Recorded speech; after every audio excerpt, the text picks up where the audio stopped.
ചോറിൻ്റെ കൂടെ കഴിക്കാൻ എളുപ്പത്തിലൊരു നാടൻ കറി ഉണ്ടാക്കി നോക്കാം. മത്തങ്ങയും ചേമ്പും എല്ലാം ചേർന്നൊരു നാടൻ പുളിങ്കറിയാണേ. തേങ്ങ അരച്ചും അരയ്ക്കാതെയും ഒക്കെ പുളിങ്കറികൾ ഉണ്ടാക്കാം.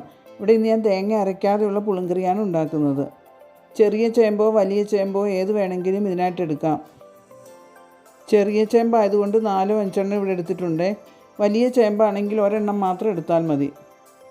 1/4 കിലോ മത്തങ്ങ സാമ്പാറിന് അരിയുന്ന വലുപ്പത്തിൽ കഷ്ണങ്ങളായിട്ട് എടുത്തിട്ടുണ്ട്. ചേമ്പും നമുക്കതിലേക്ക് നുറുക്കിയിട്ട് കൊടുക്കാം. വീട്ടിലുണ്ടായ മത്തങ്ങ ആയതുകൊണ്ട് തൊലി കളയാതെയാണ് ഇട്ടേക്കുന്നത്. 1/2 ടീസ്പൂൺ മഞ്ഞൾപ്പൊടിയും 1 ടീസ്പൂൺ മുളക് പൊടിയും അതിലേക്ക് ഇട്ട് കൊടുക്കാം. ആവശ്യത്തിന് ഉപ്പും ചേർത്ത് കൊടുക്കാമേ. നല്ലവണ്ണം കറിവേപ്പിലയും ഇട്ട് കൊടുക്കാം. കുറച്ച് കാന്താരിമുളകും ഇട്ട് കൊടുക്കുന്നുണ്ട്. പച്ചമുളകാണ് നിങ്ങളുടെ കൈവശമെങ്കിൽ അത് ചേർത്ത് കൊടുത്താൽ മതി. കഷ്ണത്തിനൊപ്പം നികക്കെ നമുക്ക് വെള്ളം ഒഴിച്ചു കൊടുക്കണം. നന്നായി ഒന്ന് ഇളക്കി യോജിപ്പിക്കാം. കുറച്ച് വെള്ളം കുറവുണ്ട്, കുറച്ചുകൂടി ഒഴിച്ചു കൊടുക്കണം. പുളിങ്കറികൾ ഇഷ്ടപ്പെടുന്നവർക്ക് എന്തായാലും ഈ കറിയും ഇഷ്ടപ്പെടും. നമുക്കിത് 2 വിസിൽ വരുന്നിടം വരെ ഒന്ന് വേവിച്ചെടുക്കണം. ചെറിയ ചെറുനാരങ്ങ വലിപ്പത്തിലുള്ള പുളി നമുക്ക് വെള്ളത്തിലിട്ട് വച്ചേക്കാം. 2 വിസിലെല്ലാം വന്ന് കഷ്ണങ്ങളെല്ലാം ഇവിടെ നന്നായി വെന്ത് വന്നിട്ടുണ്ട്. ചേമ്പെല്ലാം നന്നായി വെന്ത് കുഴഞ്ഞിട്ടുണ്ട്. ചെറിയ പുളി മാത്രം മതിയെങ്കിൽ നമുക്കിതിൻ്റെ കൂടെ തക്കാളി ചേർത്തും ഉണ്ടാക്കിയെടുക്കാം.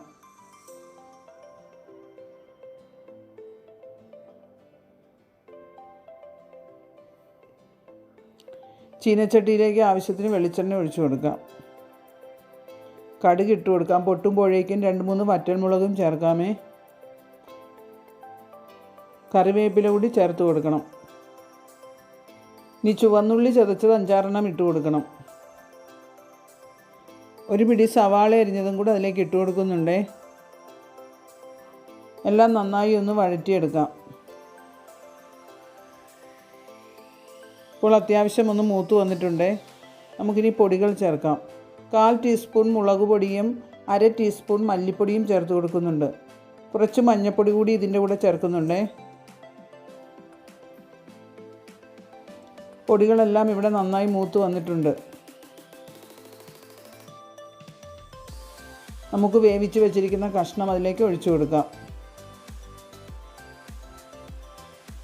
ഇപ്പോൾ വെള്ളം കുറച്ച് കുറവാണെന്ന് തോന്നുമെങ്കിലും പുളിവെള്ളം ചേർക്കുമ്പോൾ അത് കറക്റ്റ് ആയിക്കോളും കേട്ടോ.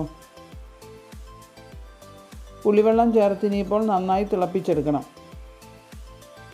ഇവിടെ നന്നായി തിളയെല്ലാം വന്നിട്ടുണ്ട്.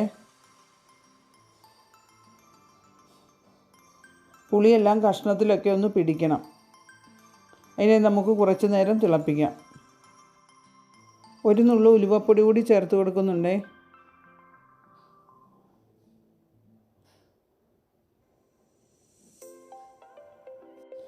ഈ ഒരു പാകത്തിന് തന്നെ നമ്മൾ വാങ്ങണം, അല്ലെങ്കിൽ തണുത്ത് കഴിയുമ്പോൾ കൊഴുപ്പ് ഭയങ്കര കൂടുതലായിരിക്കും. കുറച്ച് കറിവേപ്പില കൂടി ഇട്ട് കൊടുക്കാം. എല്ലാവരും ഒന്ന് ഇതുപോലെ പുളിങ്കറി ഉണ്ടാക്കി നോക്കൂ. ചൂട് ചോറിൻ്റെ കൂടെ നല്ല ടേസ്റ്റുള്ളൊരു കറിയാണേ. എല്ലാവർക്കും ഇഷ്ടപ്പെട്ടെങ്കിൽ ഒന്ന് സപ്പോർട്ട് ചെയ്തേക്കണേ.